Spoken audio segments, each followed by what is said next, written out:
essa carteira não foi construída porque eu acordei e falei, tem que ser assim. Então é a opinião de vários do time. Importante quem está do outro lado entender, 2 cabeças pensam melhor que uma, 3 melhor que 2 e assim por diante. Então eu fui voto vencido e se destacou a importância de colocar o ouro. Eu recebo muita mensagem, as pessoas perguntando, invisto em REITs, quais REITs e em geral... Explica o que é, né? São fundos imobiliários. E é daí que vem a complexidade, porque tem uma diversidade enorme de fundos e para você saber qual comprar, você tem que ir a fundo nos ativos que estão dentro daquele papel. O que ele representa? Disso tudo aqui, o mais difícil de executar é o tempo. É a pessoa não apavorar, não tirar, não desistir.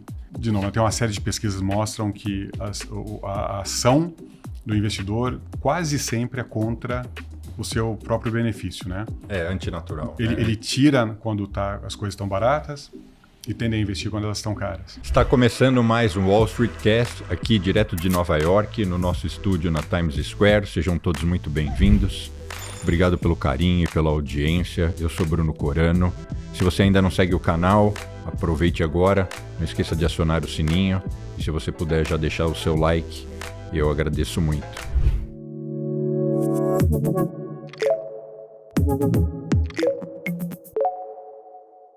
E hoje no Wall Street Cast a gente vai discutir um tema que seria o portfólio perfeito. Ele existe? O que seria um portfólio perfeito em dólar para quem tem interesse em investir aqui nos Estados Unidos?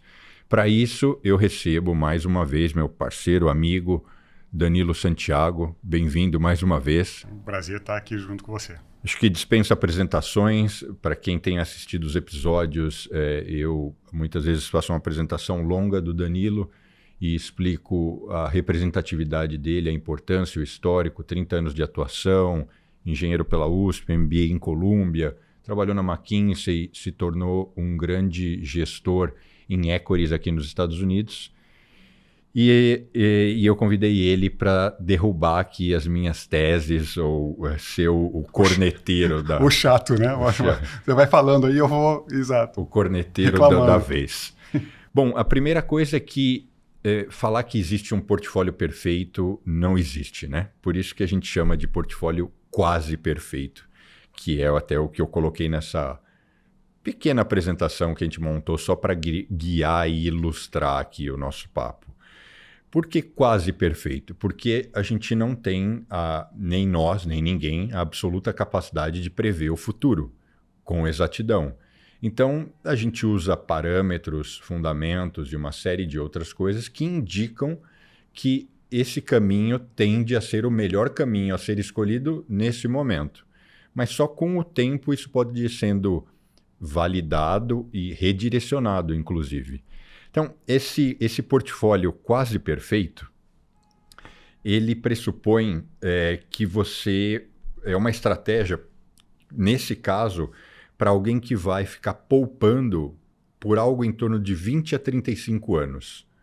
Por que isso? Porque se a gente não tem 2 aspectos que são determinantes quando a gente fala em investimento. É o quanto você pode aportar e por quanto tempo. São os 2 fatores determinantes. Não que as classes de produtos e outros aspectos também não tenham importância, mas esses 2 são os que guiam todo o resto. E o quanto você vai conseguir aportar tem a ver com quanto você gera de recurso. Então, em outras palavras, não adianta você ser um médico que ganha 100 mil e gasta 110. Você está endividado. Então, e não adianta também você ser uma pessoa que ganha 5 mil e gasta 7. Agora, se você é uma pessoa que ganha 7 e gasta 4, e você vai todo mês poupar 3 mil reais, a gente já tem um cenário para começar a projetar. Então, baseado no fato de que você... E esse número aqui, nesse caso é hipotético, vocês vão ver que a gente fala em $2.000 por mês de aporte, mas a eficiência e o racional valeria para qualquer número. Então, a gente tem um número que vai ser aportado mês a mês. O outro fator é por quanto tempo isso vai ser aportado. Por 20, 30, 35 anos. E aqui a gente simulou 20 e 35, porque considerando que quem está assistindo tenha 40 anos.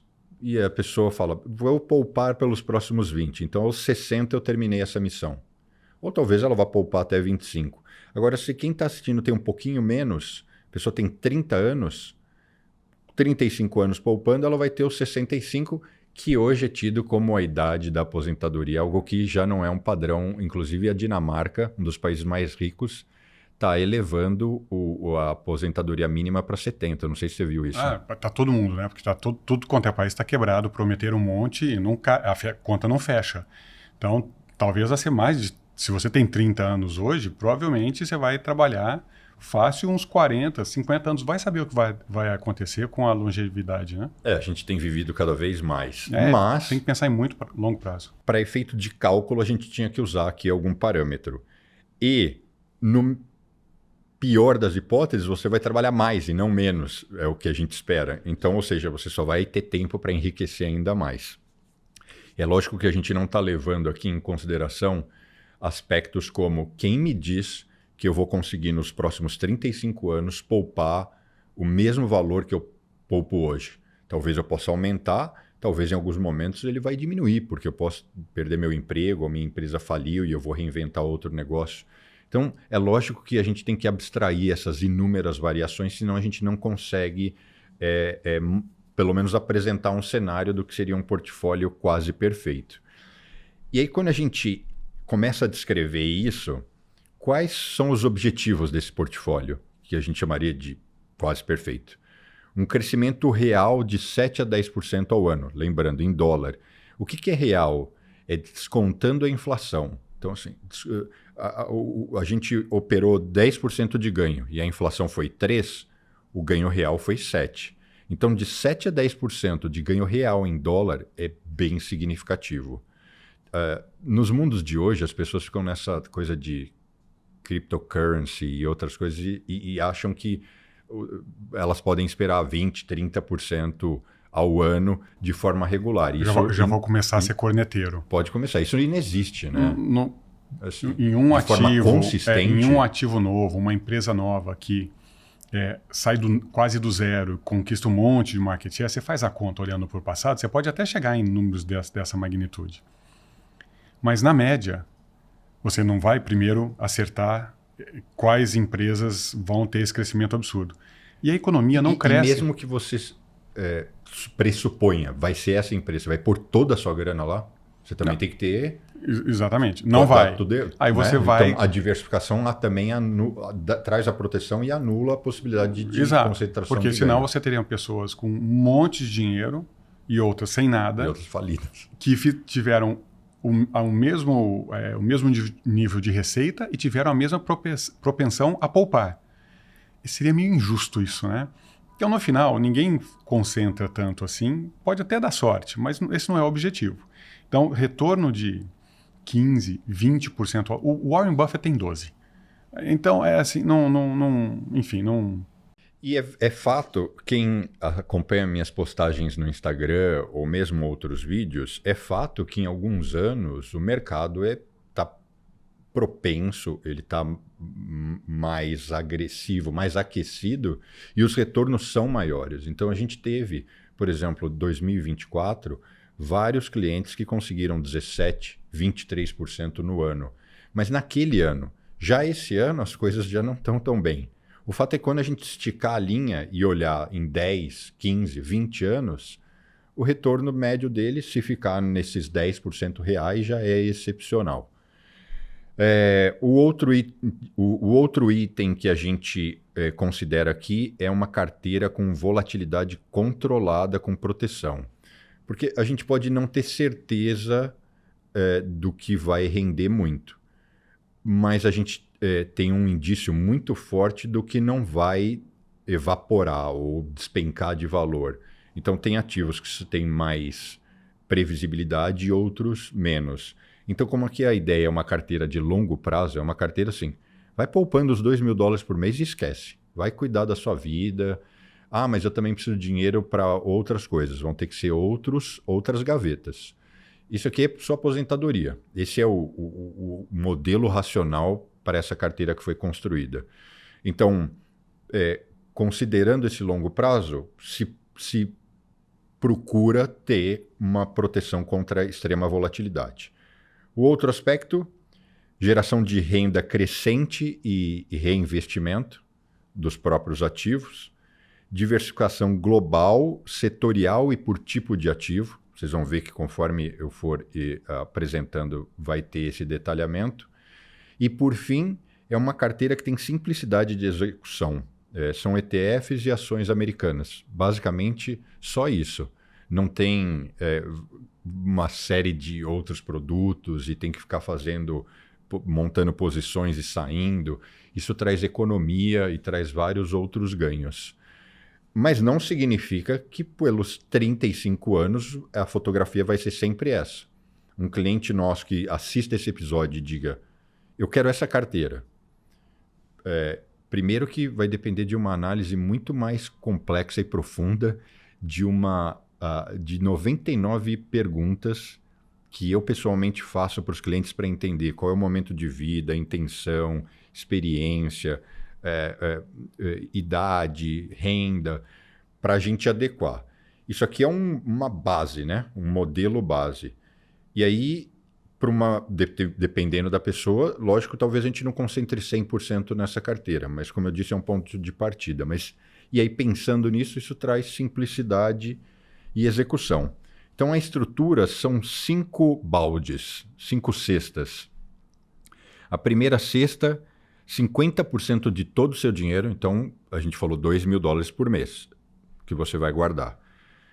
Toda vez que entrarem esses $2.000, ele vai ser distribuído dessa maneira. 50% em crescimento global, e a gente vai detalhar o que está dentro desse item 1.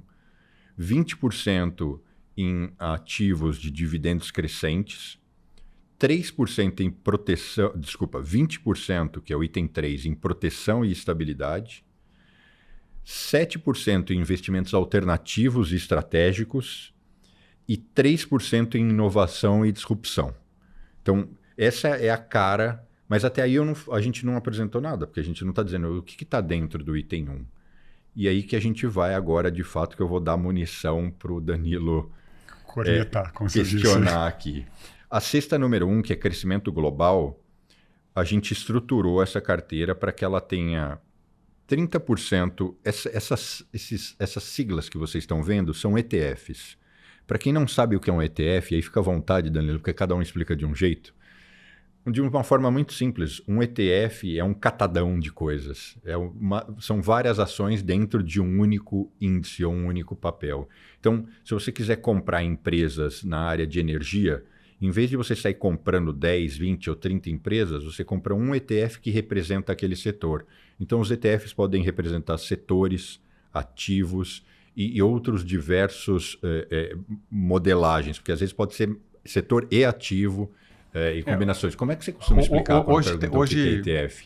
Hoje tem mais ETF do que ações individuais, né? Porque é uma combinação infinita. A grande vantagem de ETF, que para o investidor, é um custo baixíssimo, porque ele compra o ETF. Em vez de ele comprar, por exemplo, 30 ações... 30 ações, primeiro que dá um trabalho enorme. Às vezes ele nem consegue fazer isso, né? Muito complicado.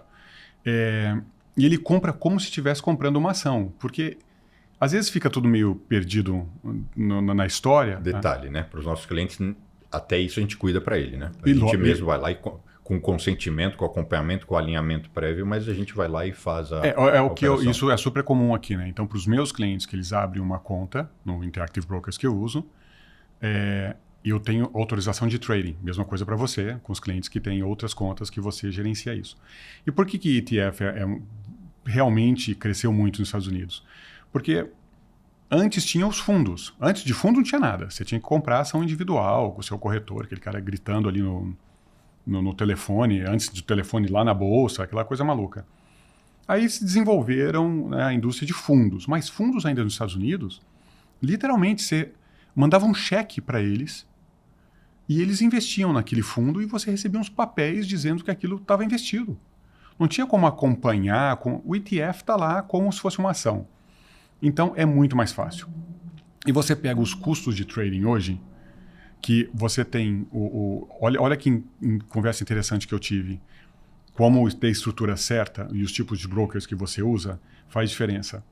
Eu falando com um investidor profissional brasileiro que tem uma conta num bancão aqui americano. Banco enorme. E ele me falou que comprou algumas ações da JBS que foi listada aqui.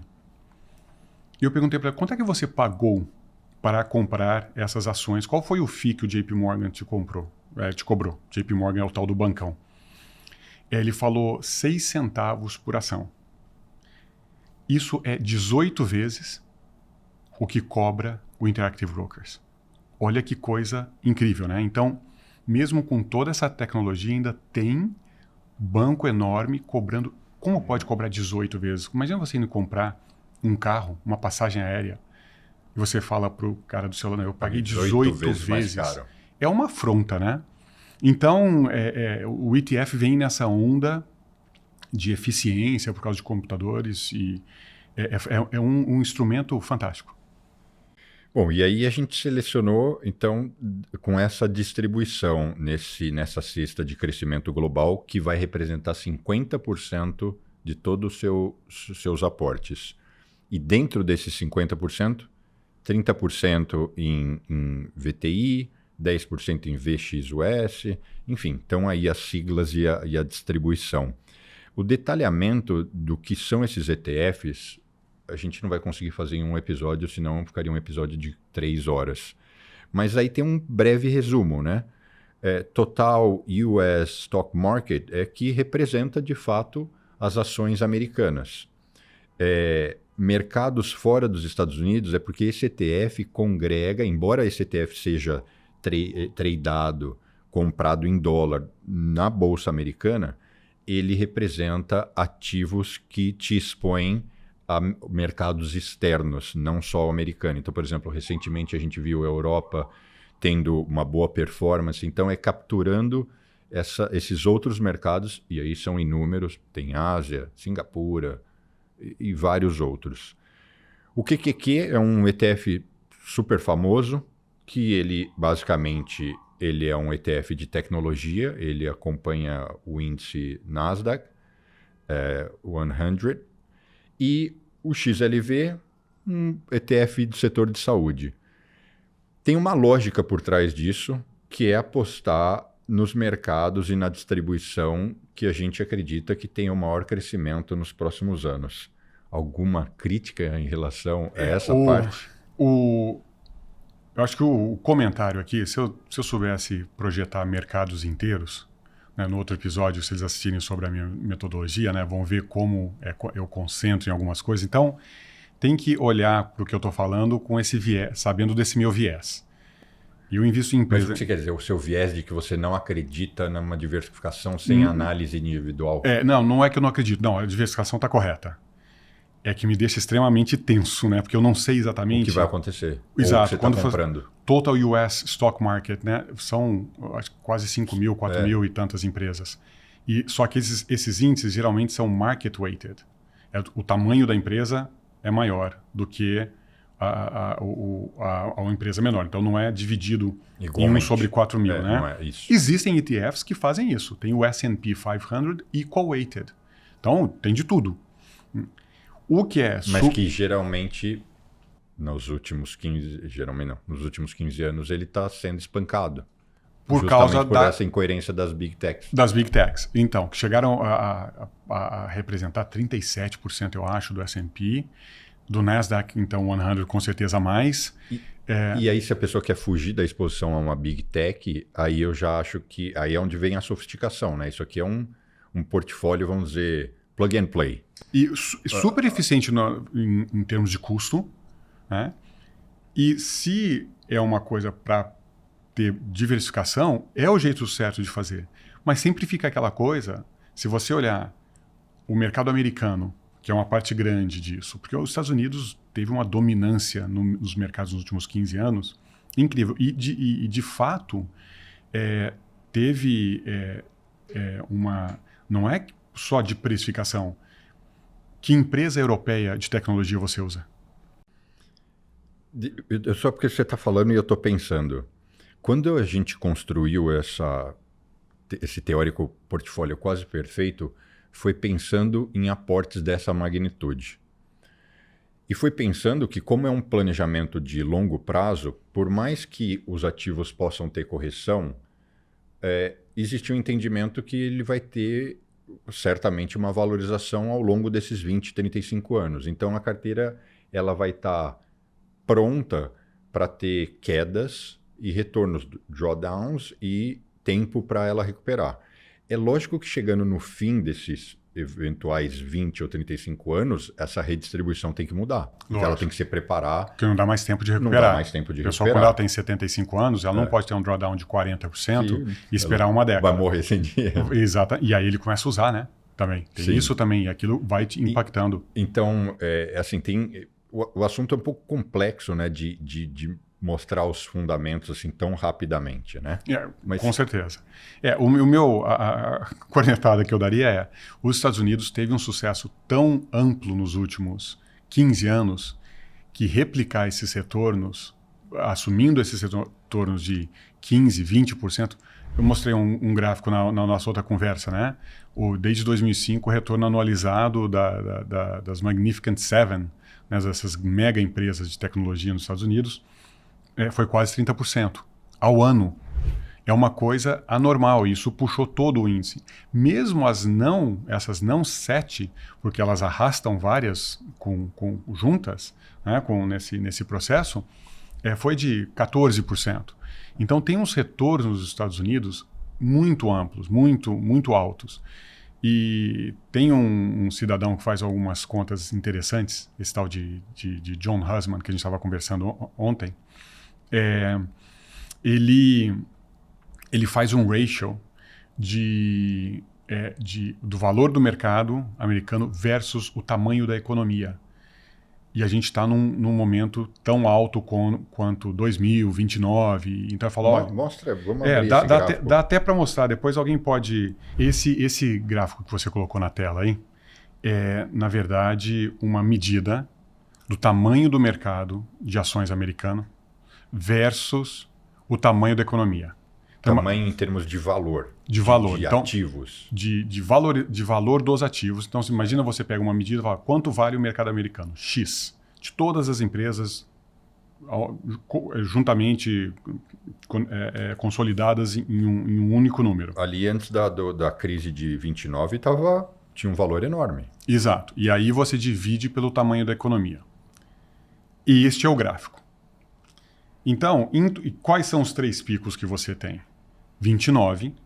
Aí tem um que já ficou para trás, que é ali, na verdade, 2000. E agora esse momento atual. E tem umas coisas que você vai ver, um desses bottoms, esse bottom ali mais no meio do gráfico, essa barrigada, isso é ali os anos 70, 2 crises de petróleo. Warren Buffett, eu falei 12%, se você pegar alguns períodos mais recentes. Ele teve mais, mas se você tirar os retornos iniciais dele, ainda é muito bom, cara, excelente, dado o tamanho dos ativos, mas ele teve uns retornos absurdos nessa época lá dos anos 70, que o mercado implodiu nos Estados Unidos. Né? Eu não gosto tanto dessas análises, no sentido de falar, está caro ou barato, porque, de novo, o que tem exatamente ali? As empresas americanas de tecnologia, como a Meta, né, que é Instagram, Facebook, Google, eles pegaram toda a indústria de advertisement e colocaram para dentro do índice. Tinha um monte de coisa privada, estações de transmissão privada, tudo perdeu valor. E quem que ganhou esse valor? Essas empresas que estão dentro do índice agora. Então, pode acontecer que dentro dos índices públicos, parte da economia que não estava dentro passe a entrar. Então você fala, não, está mais alto, mas tem mais coisa dentro dos índices. E ele não faz essa distinção. Né? Então, tem que olhar essas coisas com um grau de crítica, porque você fica se apegando a só isso e fala, não, mas tem um monte de coisa aqui que está, na verdade, barata, é você que não está vendo. Como eu mostro que tem empresa dentro do meu universo, empresa que faz coisas básicas que estão realmente muito baratas, porque tem setores dos Estados Unidos que estão vendendo como se estivessem em uma crise. Então, mas o que é interessante disso é que o mercado visto desta forma agregada, está dentro do 1% mais caro da história nesse momento atual. Mas o que traduz? O que você quer dizer com isso? Que me dá... já vem uma correção brutal? Aí você olha a história desse cara... E mostra que sim. Ele acha que vem uma correção brutal faz uns 15 anos. Ele, quando teve a pancadaria em 2009, ele virou um herói de investimento. Porque o índice implodiu, a proteção dele estava ali porque 2000 estava caro, de acordo com esse índice, e ele sobe um monte. Né? Então ele se protegeu de 2000, depois se protegeu de novo em 2008, 2009. Então é como se você tivesse investido no índice, você tinha lá no começo dos anos 2000, investindo no final de 2009 você estava negativo, e se tivesse investido com ele, você tinha 7 vezes o seu dinheiro. Uma coisa assim, um delta gigante.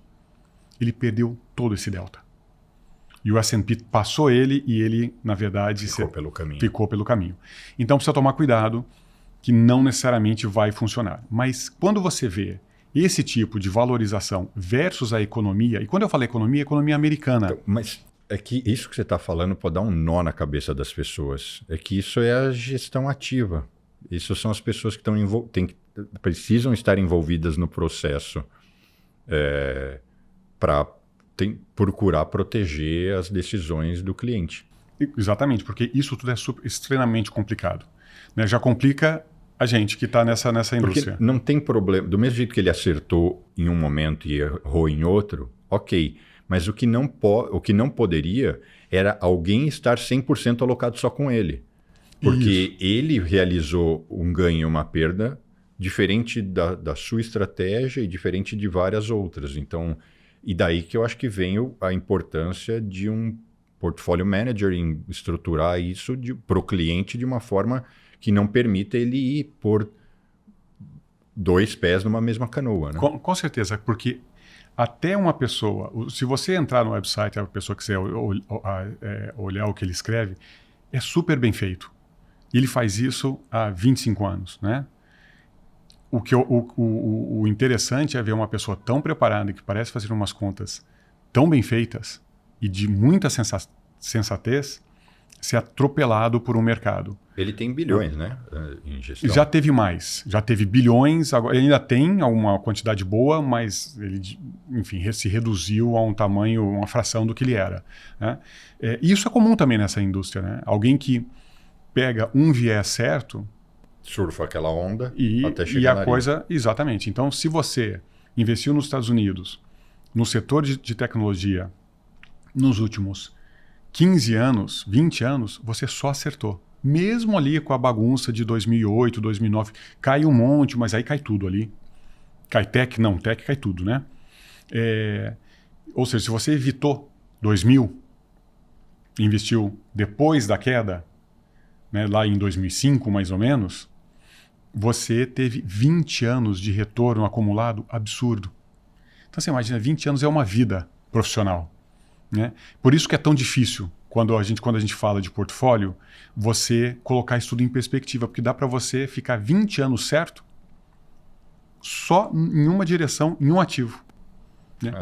Então essa é a minha crítica. Né? Assim, olha, esse é um ativo, quando a gente olha no histórico, ele teve uma valorização muito alta, então requer uma atenção maior.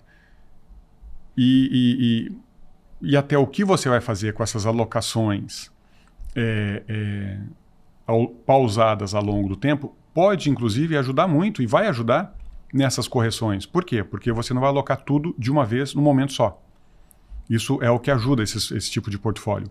Mas fica ali essa luz vermelha, essa coisa esse alerta, pelo menos, que os Estados Unidos esteve em uma das maiores expansões da história de qualquer mercado financeiro. Né? Bom, vamos para a cesta 2, que é justamente para trazer um pouco mais de equilíbrio.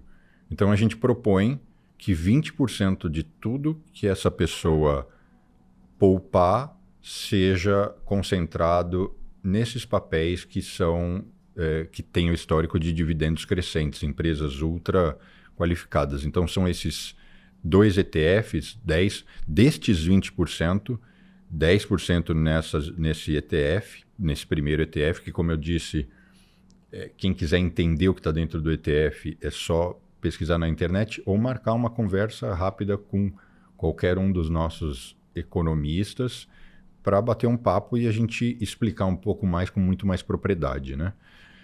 E o VIG com 5% dos 25% no VIG, que tem crescimento de dividendos.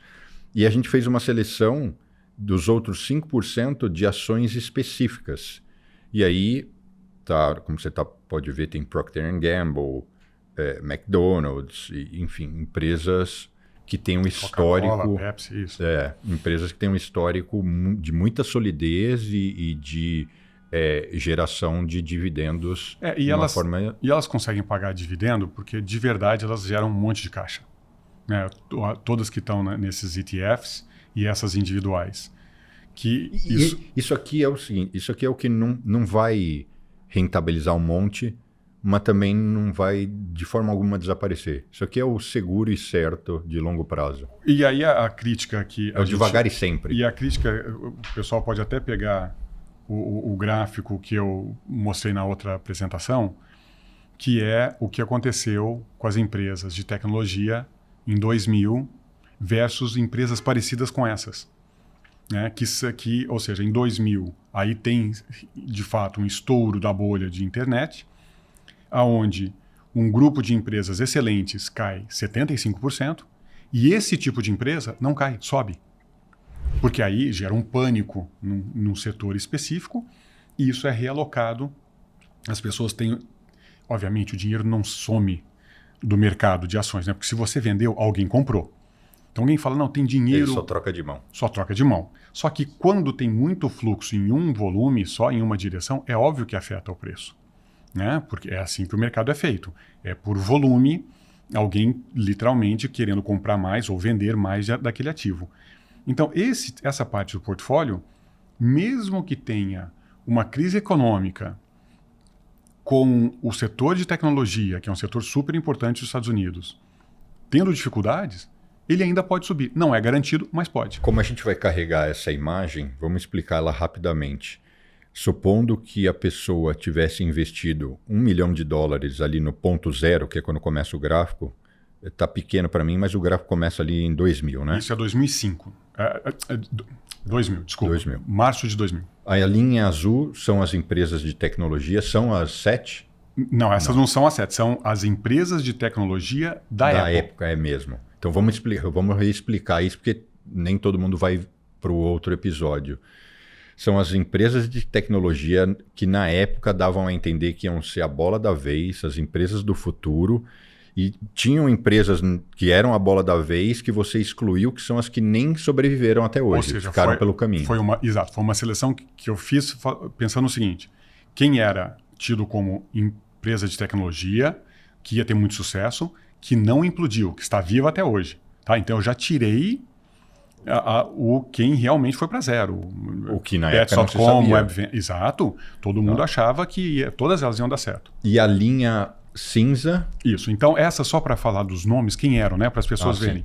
Amazon, eBay, Microsoft, Cisco Systems, Intel, Oracle, Apple, Qualcomm, Adobe e o que é hoje o Booking Holdings, que era o Priceline na época. Todas vivas, ganharam um monte de dinheiro desde então. Só crescimento de vendas e lucros. Isso, e a performance é o que você vê na linha azul.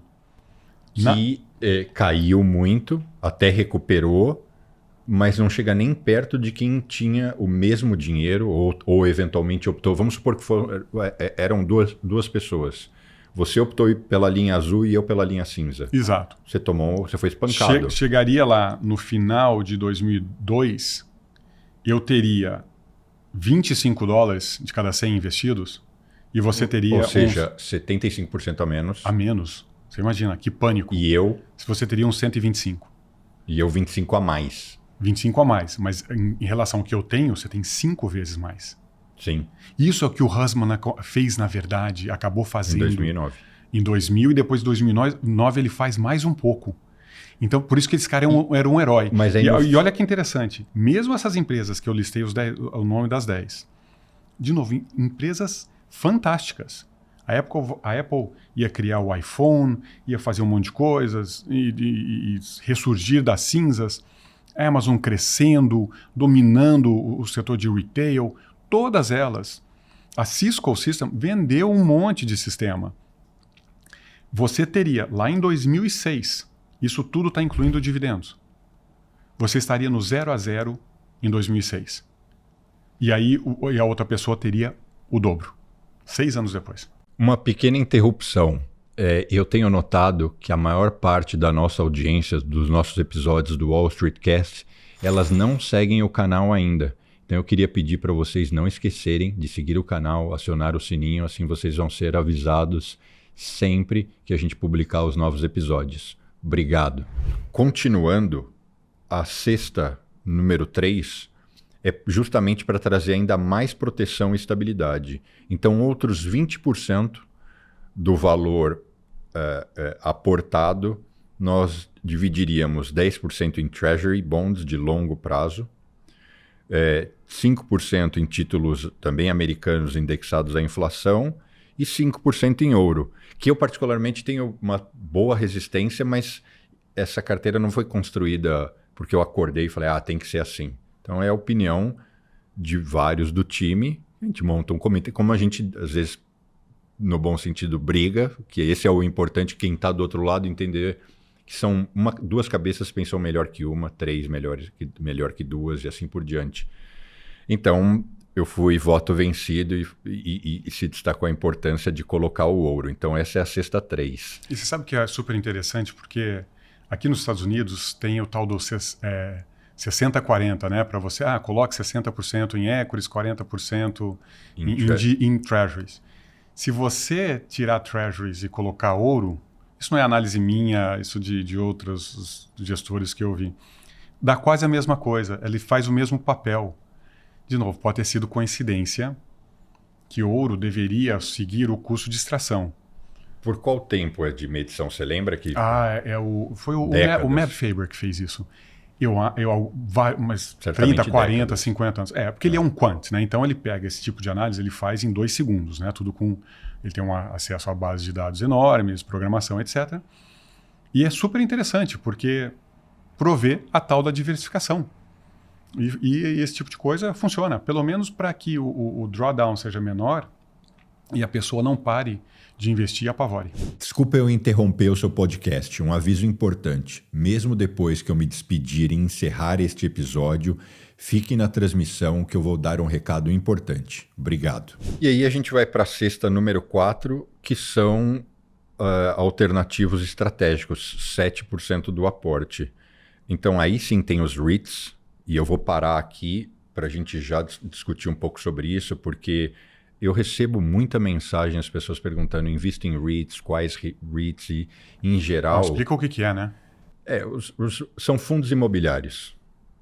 E é daí que vem a complexidade, porque tem uma diversidade enorme de fundos, e para você saber qual comprar, você tem que ir a fundo nos ativos que estão dentro daquele papel. O que ele representa? Porque se você compra baseado só no que vem rendendo ou algum outro parâmetro e não sabe exatamente o que tem ali, você não sabe o que está comprando e não sabe os riscos que você vai incorrer. É um tipo de ativo que eu vejo que no Brasil, não vou dizer que é febre, mas todo mundo fala fundo imobiliário. Fundo imobiliário no Brasil, em geral, eu já nem gosto. E aqui eu gosto, mas tem que ser muito bem selecionado. Isso é uma das coisas que tem que ser feita por super especialistas. Por isso é a dificuldade de comprar. Igual quando me perguntam, Bruno, por que você não tem uma estratégia para Singapura? Porque eu não tenho ninguém para fazer esse trabalho. E realmente é muito difícil. Em que sentido? É que imóveis, sejam eles para moradia ou industriais, é uma parte enorme dos ativos de qualquer país. E é, obviamente, importantíssimo nos Estados Unidos. E imóveis têm uma característica super importante, que é, no longo prazo, ele tem proteção de inflação. Todo país do mundo está endividado. Brasil, Europa, qualquer país da Europa, Estados Unidos, todo mundo prometeu um monte de benefícios para a sua população que não estão conseguindo gerar o crescimento para manter aquele tipo de coisa. Então, os Estados Unidos têm um déficit fiscal enorme e tem um déficit comercial também enorme. Um dia, isso vai dar problema.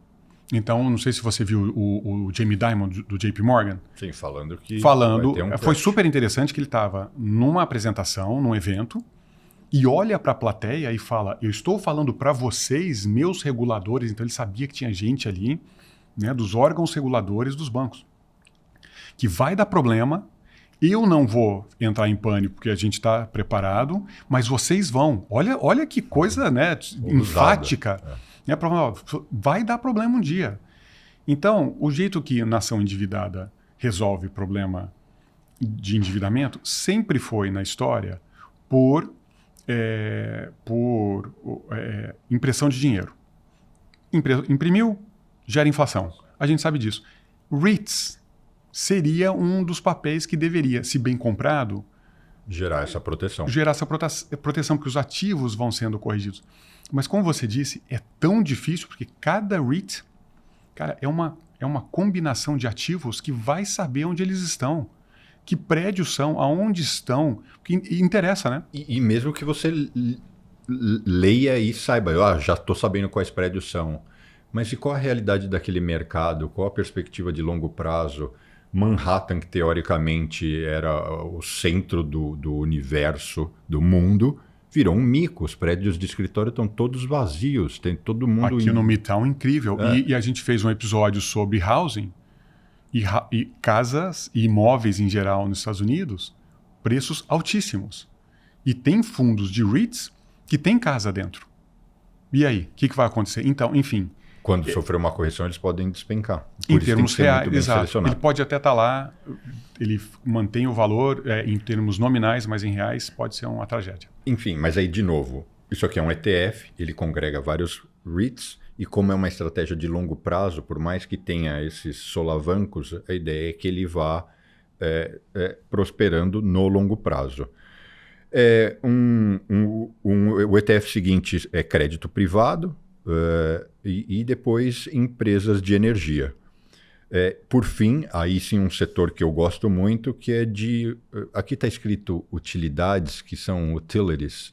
Para o brasileiro eu falo utilities, às vezes ele não está familiarizado, mas são as contas básicas de casa. Água, luz, gás, isso que a gente chama de utilities.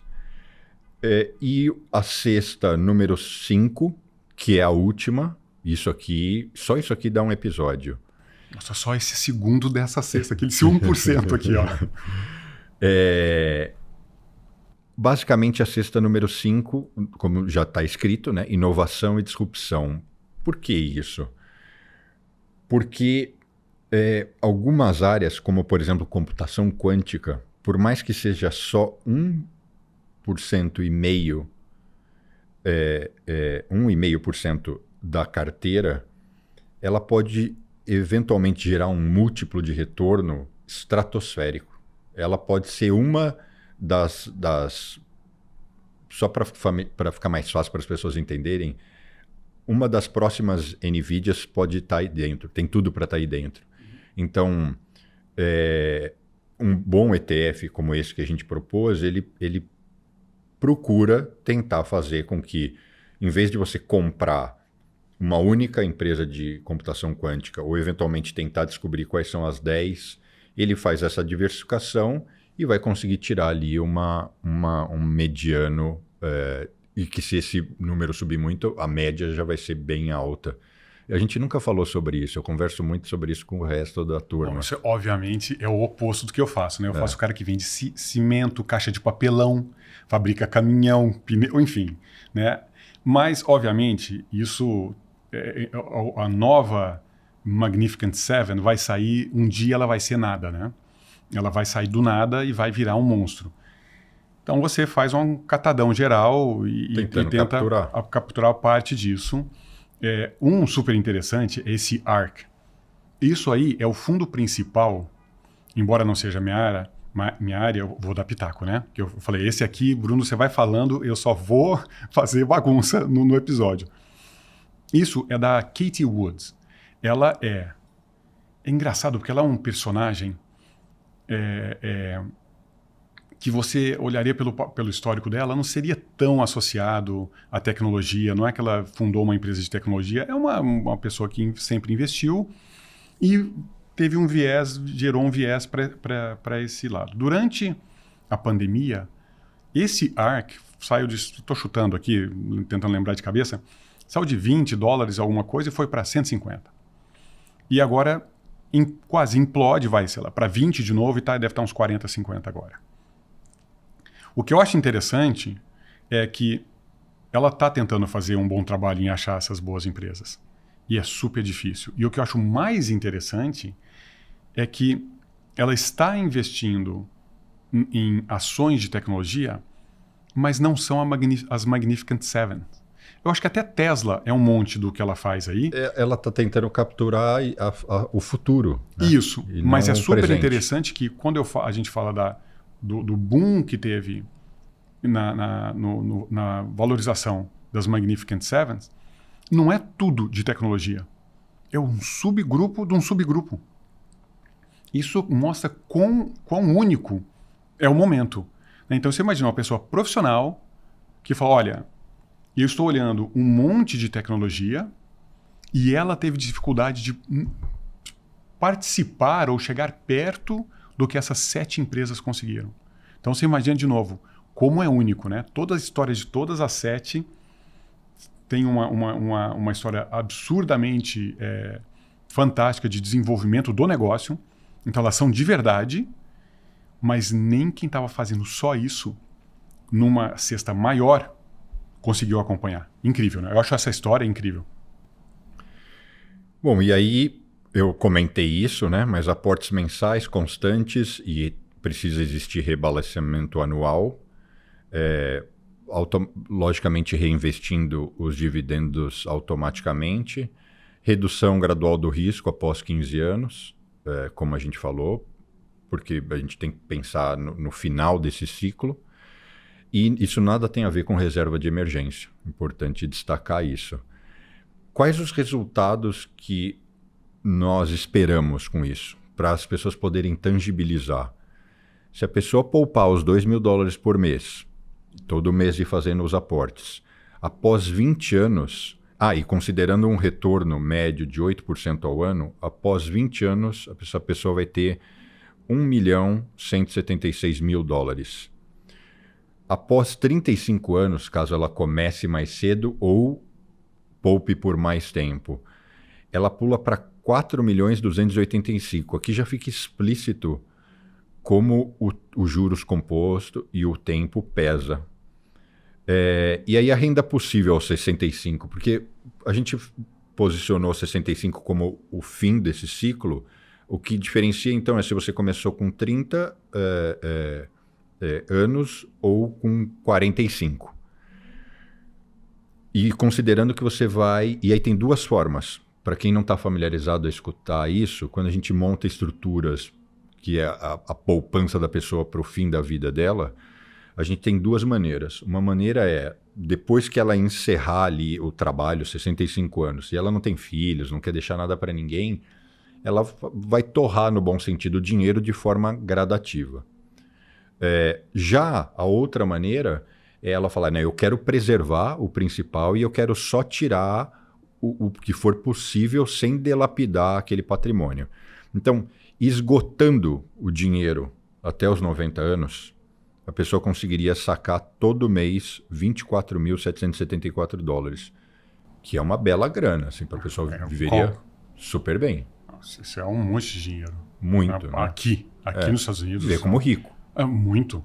Até porque quando você for ficando mais velho, a sua atividade diminui. Né? Isso é natural. As pessoas acham que vão viajar bem mais do que elas realmente viajam, por exemplo, quando elas se aposentam.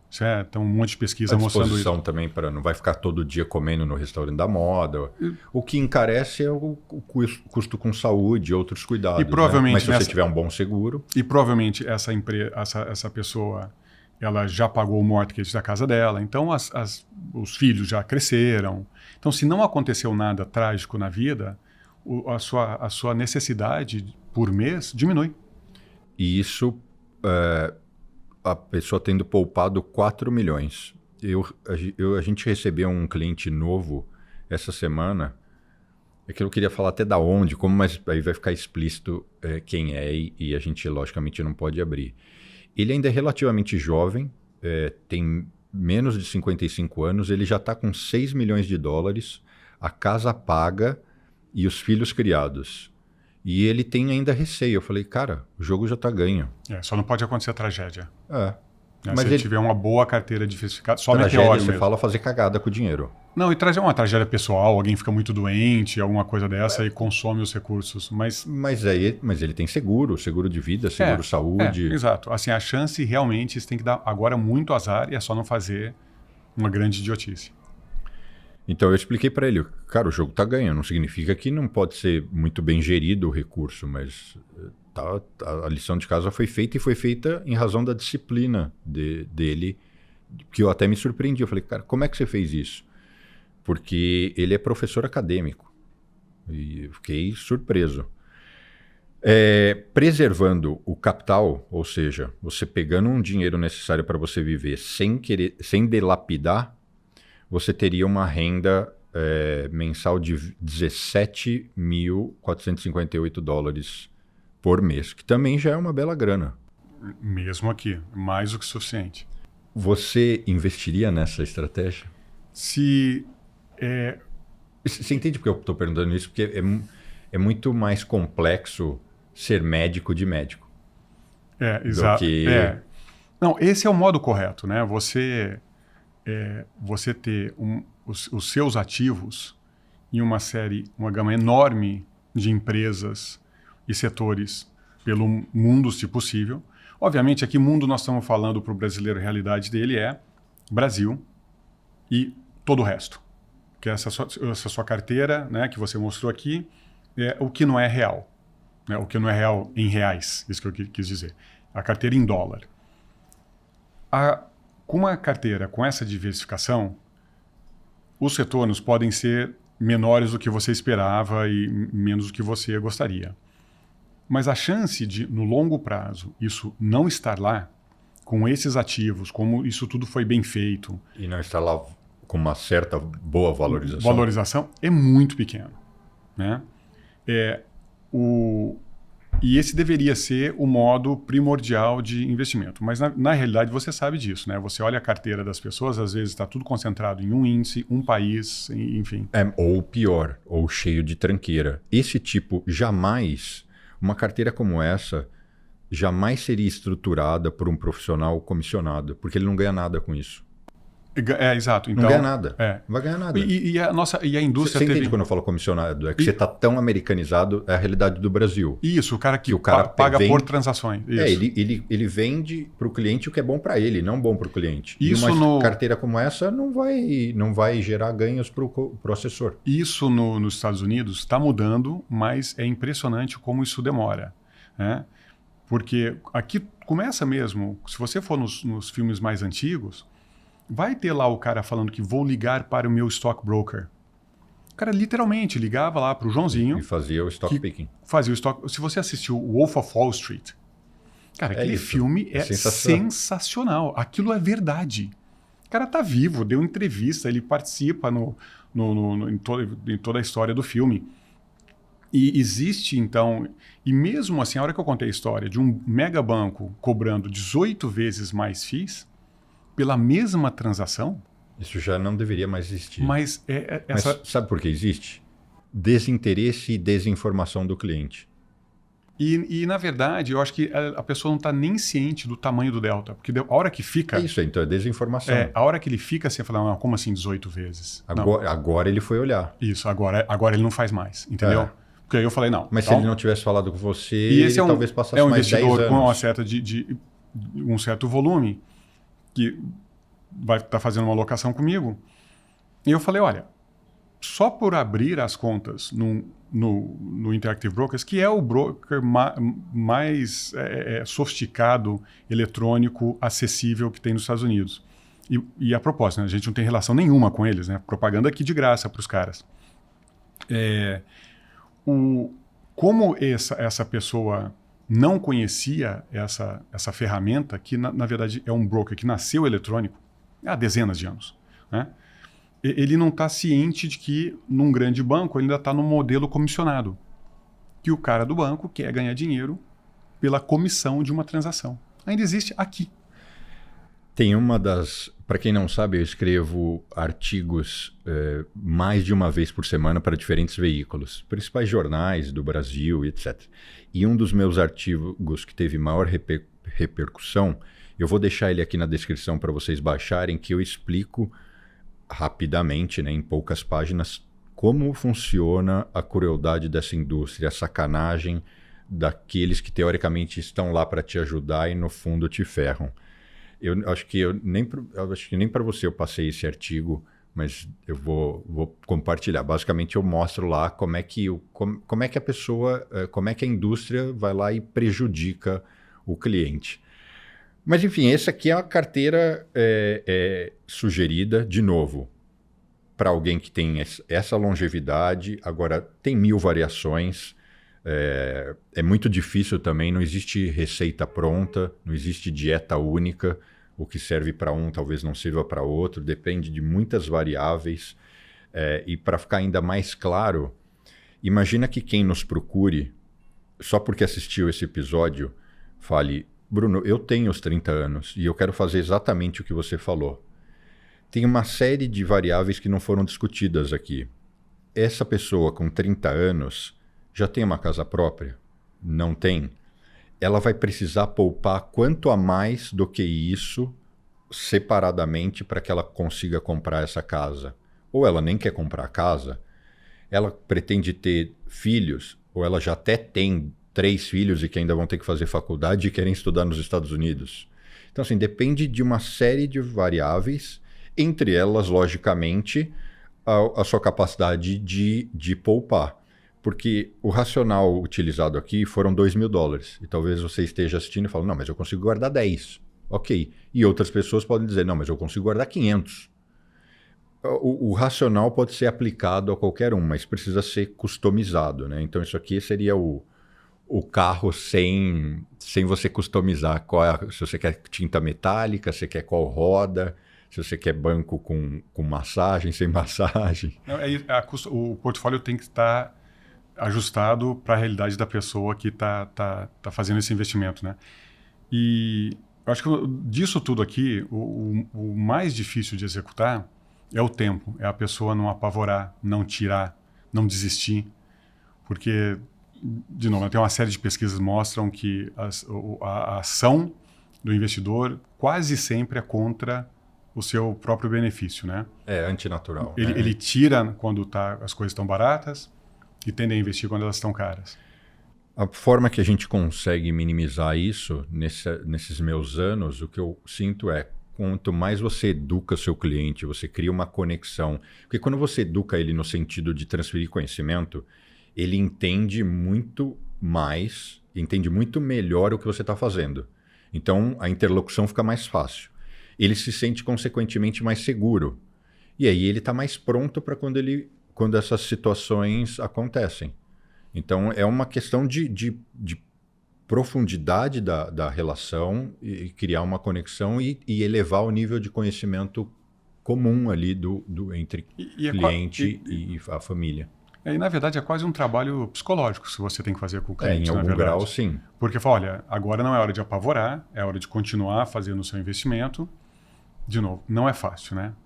Todo mundo sofre disso. Quando as coisas estão caindo de empresa que eu acompanho, eu fico incomodado. É porque é ruim, né? É ruim você sensação... olhar o dinheiro que você sofreu para poupar e ele diminuiu. E ele diminuiu. Tudo bem que seja por um momento, mas ele diminuiu. E diminui, às vezes, na minha estratégia, pode diminuir 10%, 15%, 20%. É horrível. Não adianta. E eu faço isso há décadas. É a mesma sensação. Por isso, tanta regra, tanta disciplina. Isso aqui é disciplina. Fala: olha, eu vou montar essa carteira com a ajuda desse especialista, porque eu não vou fazer isso sozinho nunca. E não faz mesmo, né? Até porque tem que ficar rebalanceando, monitorando. Não. E eu acho que até literalmente a pessoa dá um tiro no pé atrás do outro.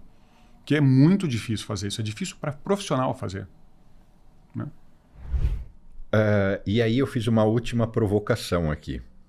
Na última tela, para um próximo episódio, e a gente vai explorar uma estratégia bem mais ousada, mas que, isso aqui é fato, tá? É o que de fato aconteceu. O S&P, como todo mundo fala, não, você investe no S&P, tá tudo feito, resolvido. Essa nossa estratégia, ao longo dos anos, desses últimos anos aí, de 2007 para frente, mesmo pegando a crise, ela espancou o S&P brutalmente. Aí você deve estar, mas o que tá dentro dela? Porque as pessoas falam, eu consigo retorno e resultado, mas poucos matam a cobra e mostram o pau. Então, de fato, a gente vai abrir todos os ativos que estavam aqui, as movimentações que a gente fez, qual foi a estratégia utilizada e qual é a visão daqui para frente. Porque não é tão simples espelhar e falar, não, então se foi feito isso é só continuar que vai dar o mesmo retorno. Não é bem assim, porque constantemente até a gente define essa carteira como um modelo de rotacional, porque ela tem muita movimentação. Então, logicamente, isso traz maior risco de volatilidade, mas se bem feito, traz um retorno muito maior. Então, isso vai ficar para o nosso próximo episódio. Alguma consideração final, Danilo? Eu acho que, esse tipo de retorno, obviamente, desafiador, né? Conseguir alguma coisa assim. Sempre tem alguma coisa que funcionou no passado. Eu acho que de tudo que foi falado aqui, o mais importante é você estar ciente que vai precisar de muita disciplina, de muita paciência, porque gráfico, você olha e fala, nossa, parece que foi ontem. E parece que foi fácil. Isso. E tem tem vários momentos que deu errado, que teve queda, e qualquer estratégia, ela pode funcionar durante 10 anos. E depois dá errado. 20 anos e depois dá errado, como foi o que a gente mostrou no começo ali, daquele fundo específico que eu mencionei. Então não é nem tentar acertar na cabeça um tipo de estratégia, não é isso. É realmente construir essa carteira com várias coisas, diversificada, porque você não é um especialista de tudo. Se você provavelmente não vai conseguir fazer sozinho, acha alguém que vai fazer por você por um custo razoável, não comissionado, né, nas transações ali. E ter certeza que você está usando o tempo a seu favor. Porque todo mundo tem um monte de tempo, né, com raras exceções, e não usam bem. E investimento é isso, o tempo joga muito a seu favor. Então isso precisa ser, eu acho que a maior mensagem vai demorar, 35 anos demora um monte para passar, mas você tem que ter um plano, porque ele vai acontecer com todo mundo. Sua vida vai passar, né? Sua vida de investimento vai passar. E se você não fizer esse plano, você vai se arrepender. Aos 50, 60, 70, você vai se arrepender, se não fizer. Dos episódios que eu comentei durante essa transmissão de hoje, a gente vai deixar na descrição os links. E eu também vou deixar o link do artigo que eu comentei, que eu escrevi recentemente. Queria agradecer muito você, Danilo, e dar a sugestão, eu vou deixar aqui a dica, que vai aparecer de um dos lados, aqui um card, de um outro episódio que eu e o Danilo gravamos, onde ele explica a estratégia dele, para vocês poderem entender melhor o que ele faz, qual que é o background dele, o que ele vem realizando. E que tem uma correlação com isso que a gente falou hoje. Na verdade, os episódios que a gente explora carteiras e questões financeiras, todos eles se conectam, eles estão na mesma órbita de conhecimento. Espero que vocês tenham gostado. Muitíssimo obrigado, Danilo, por mais essa participação. Principalmente nessa, eu dei só palpite, ótimo. Mas é ótimo ter alguém para contestar. Não esqueçam de deixar seu like, seguir o canal. Obrigado pelo carinho e pela audiência e nos vemos a semana que vem. Até mais.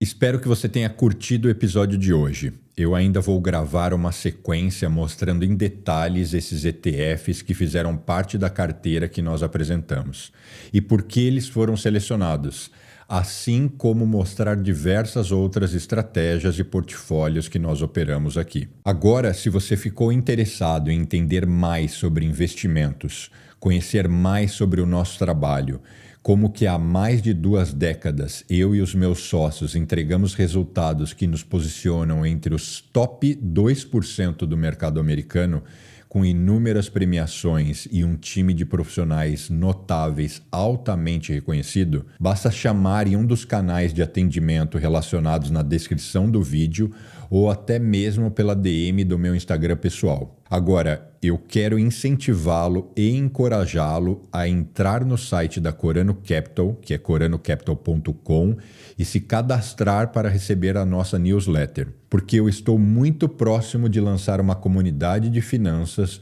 onde boa parte do conteúdo será gratuito, e ter o seu cadastro é essencial para eu te convidar, além de poder te convidar para eventos e outras iniciativas que irão existir. Por fim, como boa parte das pessoas que assistem o meu conteúdo são brasileiros que vivem no Brasil, eu queria dizer o seguinte: além, logicamente, da nossa sede aqui em Nova York, nós também temos escritório em São Paulo para atender as pessoas interessadas. Mas, se você estiver passando por Nova York, está convidado para nos visitar. Até o próximo vídeo. Obrigado.